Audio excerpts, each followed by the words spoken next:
আর এরা বলছে আদম আলাইহিস সালাম বানর থেকে হয়েছেন, নাউযুবিল্লাহ। সুবহানাল্লাহ। এটা যারা বিশ্বাস করে তারা সরাসরি কোরআনের সাথে কুফরি করছে, স্পষ্ট কাফের। আদম আলাইহিস সালাম আল্লাহ পাক তাকে হাত দিয়ে সৃষ্টি করেছেন, নিজের হাতে সৃষ্টি করেছেন।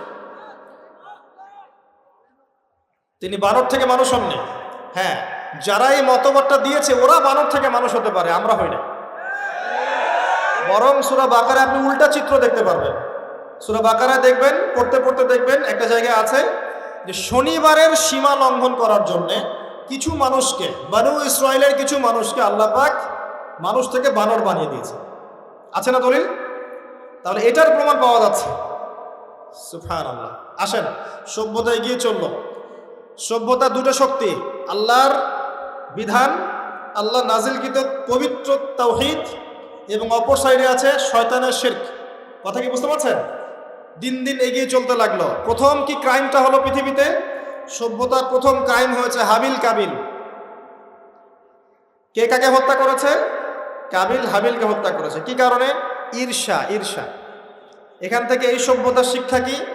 শিক্ষা হচ্ছে এটাই, আজকের দিনেও যদি আমরা হাবিল আর কাবিলের মতো, যে কাবিল যেমন করে ঈর্ষা পরায়ণ হয়ে হাবিলকে হত্যা করেছে, এই ঈর্ষা ত্যাগ না করতে পারি, তাহলে এ উম্মার তাকদিরে খারাপই আছে। কথা কি বোঝা যায়? আমরা এখন পর্যন্ত সেই কাবিলের সুন্নত ত্যাগ করতে পারি নাই। ভিতরটা হিংসা দিয়ে ভর্তি, জর্জরিত। এগুলো যদি খুলে আল্লাহ পাক দেখাতে পারতেন জনগণের সামনে, লজ্জায়, দুর্গন্ধে, ধিক্কার জানাতে জানাতে আপনি আমার লেকচারও শুনতে আসতেন না।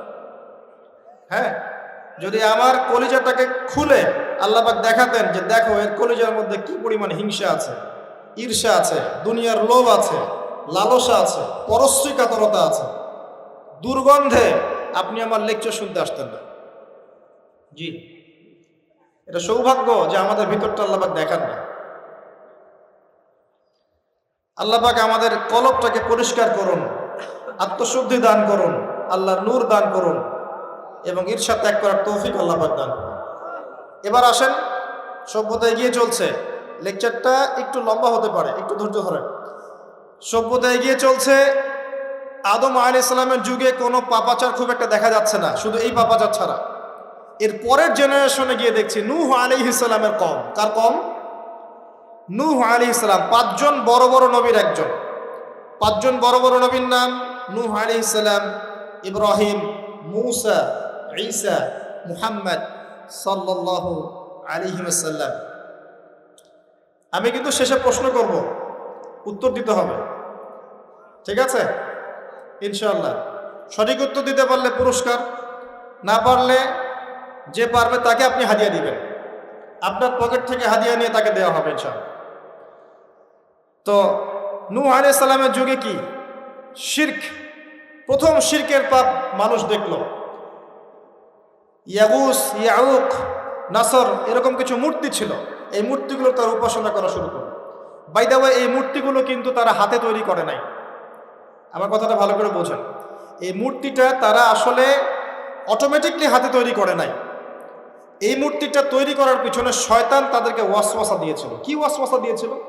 এই ব্যক্তিরা ছিল আগের সময়কার বুজুর্গ ব্যক্তি। বুজুর্গ ব্যক্তি বোঝেন? পরেশগার বুজুর্গ ব্যক্তি। তো শয়তান এদেরকে বুঝিয়েছিল, যদি তোমরা বুজুর্গ ব্যক্তিদের, আল্লাহওয়ালা মানুষদের মূর্তি তৈরি করে মসজিদের বাইরে রাখো, তাদেরকে দেখলে তোমাদের ইবাদতে মনোযোগ বাড়বে। শয়তান এই ওয়াসওয়াসা দিয়েছিল। ওই জেনারেশন তাই করলো। ওই জেনারেশন যখন চলে গেল, পরের প্রজন্মকে শয়তান ওয়াসওয়াসা দিল, আরে মসজিদের বাইরে কেন, ভেতরেই রাখলে হয়। তারা ভেতরে নিয়ে আসলো। এই জেনারেশন শেষ হয়ে গেল। তারপরে আরেকটা জেনারেশন আসলো, ওদেরকে শয়তান বুঝালো সরাসরি এদের কাছে চাইলেই হয়। শিরক শুরু হলো। আপনি কি বুঝতে পারছেন কিভাবে শিরক শুরু হয়েছে বিশ্বে? এবার নূহ আলাইহিস সালাম 950 বছর তার কওমকে দাওয়াত দিলেন, শিরক ছেড়ে দাও, শিরক ছেড়ে দাও। কত বছর? 9টা শতাব্দী, 9.5 শতাব্দী তিনি তার উম্মাহকে দাওয়াত দিলেন, শিরক ছেড়ে দাও। তার স্ত্রী পর্যন্ত তার কথা শুনলো না, তার ছেলেও তার কথা শুনলো না। দাওয়াতটা কেমন ছিল? আমাদের মতো এই যে লাক্সারিয়াস বসে বসে দাওয়াত দেয় এমন নয়। দাওয়াতটা এমন ছিল, নূহ আলাইহিস সালাম নিজেই বলছেন, ইন্নী দাআউতু কওমি লাইলা ওয়া নাহার, আল্লাহ আমি আমার কওমকে দিন রাত দাওয়াত দিয়েছি, দিন রাত 24 ঘন্টা। ওয়ালাম ইয়াজিদহুম দুআই ইল্লা ফিরারা, আমার দাওয়াত শুনে মানুষ খালি পালিয়েই গেছে, পালিয়েই গেছে। এরকম করে দাওয়াত দিয়েছে, এমন ভাবে দাওয়াত দিয়েছেন, শেষে সমাজের মানুষ শুনছে না, পরিবারের লোকও কথা শুনছে না। তখন হাত উঁচু করে বলছেন, রব্বি আন্নী মাগলুবুন ফান্তাসির, আল্লাহ আমি পরাজিত, আমাকে সাহায্য কর। তখন আল্লাহ পাক প্লাবন পাঠালেন, ধ্বংস হয়ে গেল জালেম। আর যারা মুমিন তাদেরকে আল্লাহ পাক উদ্ধার করলেন কিস্তিতে করে। সভ্যতার সংকট বুঝতে পারছেন? সভ্যতার সংকট মানে হচ্ছে শিরক। যখন সভ্যতায় শিরক এসেছে, আল্লাহ পাক তাওহীদ পন্থীদেরকে বাঁচিয়েছেন, মুশরিকদেরকে ধ্বংস করে দিয়েছে। এবং এই মুশরিকদেরকে আল্লাহ পাক পরকালেও জাহান্নামের আগুনে জ্বালাবেন, আর তাওহীদ পন্থীদেরকে আল্লাহ পাক পরকালে জান্নাত দিবেন ইনশাআল্লাহ। এই সভ্যতা এগিয়ে যাচ্ছে, এরপরে আরো এগিয়ে গেল। সব তো বলার সময় নাই, কয়েকটা বলছি। এগিয়ে যেতে যেতে একটা কওম আসলো, একটা সভ্যতা আসলো, যারা এত শক্তিশালী, ফিজিক্যাল স্ট্রাকচার এত লম্বা চওড়া, মানে এক একজন তাল গাছের সমান সমান লম্বা মানুষ, আদম সন্তান, পাহাড় কেটে কেটে বাড়ি নির্মাণ করে। এবং তাদের এই সভ্যতা সম্পর্কে আল্লাহ পাক বলেছেন যে লাম ইউখলাক মিসলুহা ফিল বিলাদ, এমন সভ্যতা পৃথিবীতে সৃষ্টি করা হয়নি। এত উচ্চ মানের সভ্যতা ছিল। এদের নাম ছিল আদ জাতি। আদ কি নাম? তাদের নবী ছিলেন হুদ আলাইহিস সালাম। কি নাম? হুদ আলাইহিস সালাম। তিনি দাওয়াত দিলেন একই স্টাইলে, আল্লাহর ইবাদত করো, আমার আনুগত্য করো, শিরিক করো না, ইত্যাদি ইত্যাদি। কওম তার কথা শুনলো না। অল্প কিছু মানুষ শুনলো, তাদেরকে তিনি সাথে নিয়ে চলে গেলেন। আল্লাহ পাক জালেমদেরকে ধ্বংস করে দিলেন। একই সুন্নাহ। কিভাবে ধ্বংস করলেন? ঝঞ্ঝা বায়ু দিয়ে, এমন বাতাস, যে বাতাসে পুরো কওম উড়ে চলে গেল খেজুর গাছের মতো, খেজুর গাছের ডালের মতো পড়ে থাকলো। যারা বলতো মান আশাদ্দু মিন্না কুওয়া, আমাদের যে শক্তিশালী আর কে আছে, আল্লাহ পাক ওদেরকে বাতাস দিয়ে উড়িয়ে শেষ করে দিলেন। সুবহানাল্লাহ। এরপরে আরেকটা সভ্যতা আসলো, যার নাম সামুদ। তাদের নবীর নাম সালেহ আলাইহিস সালাম। তারাও আদ জাতির ভাই, ওরাও ফিজিক্যালি অনেক স্ট্রং ছিল। একইভাবে নবী দাওয়াত দিলেন, তারা কবুল করলো না। আল্লাহ পাক ওই মুমিনদেরকে উদ্ধার করলেন, বাকিদেরকে বজ্রপাত দিয়ে ধ্বংস করে দিলেন। কি দিয়ে ধ্বংস করলেন? বজ্রপাত। বজ্রপাতের প্রচণ্ড শব্দে কর্ণঘোর ফেটে গেল, তারা তাদের ঘরের সামনেই পড়ে থাকলো। এটা একটা কওম ছিল, যেই কওমটাকে বলা হয়েছিল যে সময় আছে তোমাদের সামনে, তোমরা চাইলে তওবা করে ফিরে আসতে পারো, অথবা 3 দিন ভোগবিলাস করতে পারো, ধ্বংস আসবে, আযাব আসবে। ওরা বলেছিল বরং আমরা 3 দিন ভোগবিলাস করে নেব। কোন সম্প্রদায়ের সাথে এই আকীদাটা মিলছে? বর্তমান যুগের কোন সভ্যতার সাথে এই আদর্শটা মিলছে? কথা কি বুঝতে পারেন? কারা শিখায় মানুষকে খাও দাও ফুর্তি করো, খাও দাও ফুর্তি করো, কালকের কি চিন্তা, আজকেই বেঁচে নাও? কারা শিখায়? এই যে সালেহ আলাইহিস সালামের কওম এমন ছিল। তওবা করে ফিরে আসো, ওরা বলছে না, 3 দিন সময় আছে, খেয়ে নিয়ে ফুর্তি করে নেব। জেনা, মদ, খাওয়া দাওয়া সব চললো। তৃতীয় দিন সকালবেলা ফজরের সময় বিকট শব্দে ওদের কর্ণগুহর আল্লাহ ফাটিয়ে দিলেন, এবং ঘরের সামনে চিৎপটাং হয়ে পড়ে থাকলো। কম শেষ, ডিস্ট্রয়। এখনো হিজাজ অঞ্চলে তাদের ধ্বংসাবশেষ দেখা যায়, অনলাইনে সার্চ করে দেখেন। সভ্যতা এগিয়ে চললো। আপনি কি সভ্যতার এগিয়ে যাওয়ার মধ্যে মিল পাচ্ছেন? কোনো একটা কমন জিনিস পাচ্ছেন? প্রত্যেক সভ্যতা আল্লাহ পাক ওহী নাজিল করেছেন, রাসূল পাঠিয়েছেন, আনুগত্যের দিকে আহ্বান করেছেন। যারা করে নাই ধ্বংস, যারা করেছে সফল। সভ্যতা সংকট। সভ্যতা এগিয়ে যেতে যেতে একটা কওম আসলো, যার নাম হচ্ছে শুআইব, কওমে মাদিয়ান। কি নাম? কওমে মাদিয়ান। শুআইব আলাইহিস সালামের কওম। শুআইব আলাইহিস সালাম একজন নবী ছিলেন, যিনি তার মেয়েকে মূসা আলাইহিস সালামের সাথে বিয়ে দিয়েছিলেন। ওদিকে আমরা আসছি ইনশাআল্লাহ।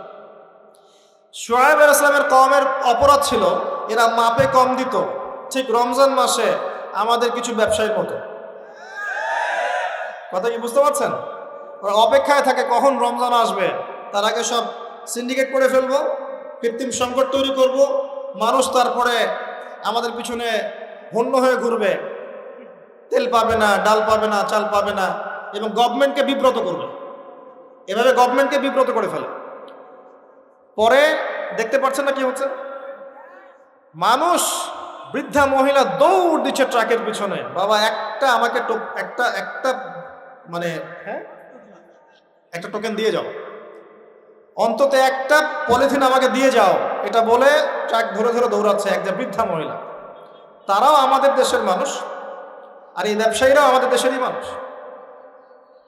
কৃত্রিম সংকট, আল্লাহ পাক কৃত্রিম সংকট যারা তৈরি করে তাদের কি শাস্তি দিচ্ছেন একটু পরে দেখাচ্ছে। তারা শুআয়ব আলাইহিস সালামের কওম মাপে কম দিত এবং ডাকাতি করত। কি করত?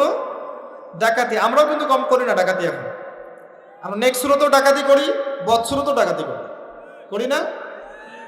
অনেকে তো কোটটাই পরে ডাকাতি করে, কোটটাই পরে বড় বড় মাপের ডাকাতি করে।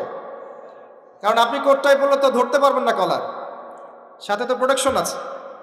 হ্যাঁ, দেখবেন বাধ্য হয়ে বলতে হচ্ছে। দেখবেন কোথাও যাবেন, টিকিটের দাম দেখবেন 5,000 টাকা বা 6,000 টাকা, হঠাৎ দেখবেন দাম চলে গেছে 23,000 টাকা, 20,000 টাকা। কোটটাই পড়ে আছে, আপনি কিছু বলতে পারবেন না, কিছু বলতে পারবেন না।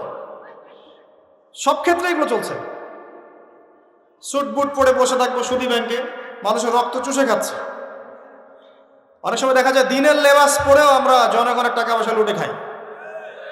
হ্যাঁ, তো এই যে ডাকাতি করতো শুআয়ব আলাইহিস সালামের কওম, এবং তারা মাপে কম দিত। রমজান মাসে একটা অনুরোধ করবো, আল্লাহর ওয়াস্তে কৃত্রিম সংকট তৈরি করে মানুষকে কষ্ট দিয়েন না, বরং এই মাসে আপনি দাম আরো কমিয়ে দেন, আল্লাহ আপনার রিজিকে বারাকা দিবেন। মানুষকে খাওয়ান, বেশি বেশি ইফতার করান, বেশি বেশি ইফতার করান, সমাজ কল্যাণমূলক কাজ করেন, আল্লাহ রহম করবে ইনশাআল্লাহ। আল্লাহর ওয়াস্তে এই মাসটাকে কোটিপতি হওয়ার সুযোগ মনে করেন না, এটা আপনার ক্ষমা পাওয়ার মাস। আল্লাহ পাক বোঝার তৌফিক দান করুন তাদেরকে। তারপরেও কিছু মানুষ থাকবে লাহুম কুলুবুন লা ইয়াফকাহুনা বিহা, যাদের কলব আছে উপলব্ধি করে না, ওয়া লাহুম আযানুন লা ইয়াসমাউনা বিহা ওয়া লাহুম আ'য়ুনুন লা ইবসিরুনা বিহা, কান আছে শোনে না, চোখ আছে দেখবে না। উলাইকা কাল আনআম, এরাই জন্তু জানোয়ারের মতো। বাল হুম আদাল, বরং তার চেয়েও এরা নিকৃষ্ট। বাল হুম আদাল, বরং তার চাইতেও নিকৃষ্ট। উলাইকা হুমুল গাফিলুন, গাফিল সম্প্রদায়। আসেন, মাপে কম দেওয়া, ডাকাতি করার কারণে আল্লাহ পাক কি করলেন? আল্লাহ পাক এই মাদিয়ান জাতি ইতিহাসে প্রথমবার, সভ্যতায় প্রথমবার এই মাদিয়ান জাতিকে আল্লাহ পাক ভূমিকম্প দিয়ে ধ্বংস করেছেন। ভূমিকম্প দিয়ে আল্লাহ পাক ধ্বংস করেছেন ওয়ার্ল্ড হিস্ট্রিতে প্রথম এই মাদিয়ান কওমকে। আর এই ভূমিকম্প আখিরুজ জামানেও আসবে, বড় বড় তিনটা, একটা পূর্ব দিকে, একটা পশ্চিমে, আর একটা বিশ্বের মাঝখানে। অপেক্ষা করতে থাকেন এবং প্রস্তুতি গ্রহণ করতে থাকেন, সামনে আসবে ইনশাআল্লাহ আযজা ওয়া জাল। কারো ঠেকানোর ক্ষমতা নাই, বিকজ এটা হাদিসে লেখা আছে।